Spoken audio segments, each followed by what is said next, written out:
Sebagai seorang pendidik, untuk terus kekal relevan, kita perlu sentiasa berusaha dengan meningkatkan nilai tambah dan kemahiran-kemahiran baharu.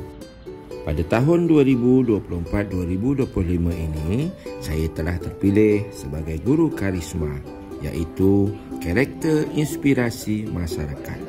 Kami dilatih dengan kemahiran SEL.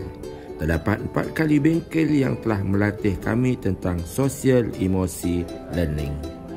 Dan sidang kemuncak guru karisma telah diadakan di The Everly Putrajaya.